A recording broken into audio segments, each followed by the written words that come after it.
Assalamualaikum warahmatullahi wabarakatuh. Saya akan menjelaskan tentang materi kelas 11 semester 1 di bab 2, yaitu tentang sifat elastisitas bahan.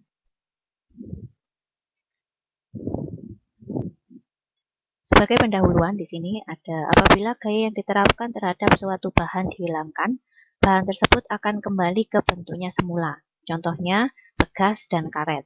Ada juga benda yang mengalami bentuk secara permanen jika dikenakan gaya, contohnya tanah liat dan lilin. Untuk membedakan karakteristik kedua jenis benda ini, benda dikatakan memiliki sifat elastis. Ini elastisitas. Untuk memahami elastisitas benda dapat dilakukan percobaan menggunakan pegas.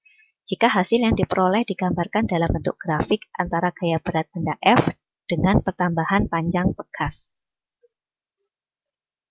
akan tampak seperti grafik berikut ini. Nah, di sini ada daerah elastis di mana pertambahan panjang pegas itu sebanding dengan gaya yang dikenai.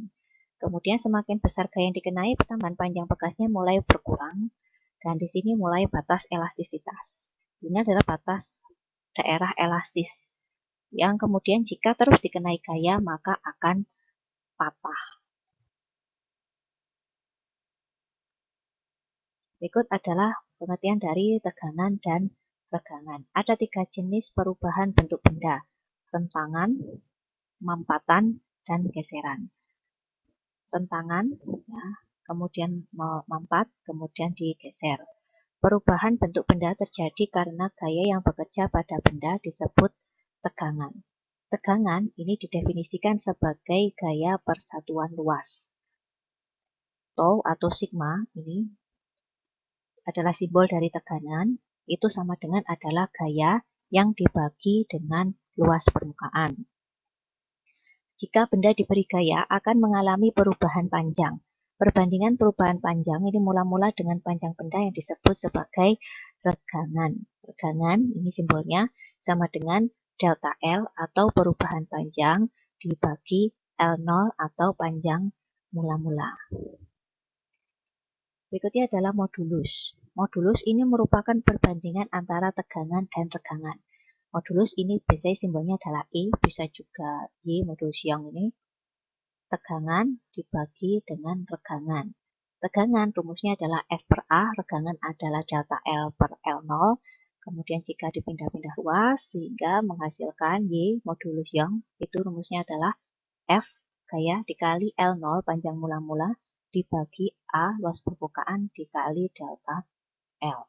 Ini ada tabel di mana modulus Young untuk beberapa bahan. Misalnya aluminium, ini modulus Young-nya 70 kali 10 pangkat 9. Baja modulus Young-nya lebih besar, yaitu 200 kali 10 pangkat 9. Dan seterusnya. Berikutnya adalah hukum Hooke. Hukum Hooke ini menyatakan hubungan antara gaya F yang meregangkan bekas dengan pertambahan panjang bekas pada daerah elastis bekas. F sama dengan K kali delta X. Ini harusnya ada deltanya. F-nya itu adalah gaya pada bekas, delta X adalah pertambahan panjang, sedangkan K ini adalah tetapan bekas, Newton per meter.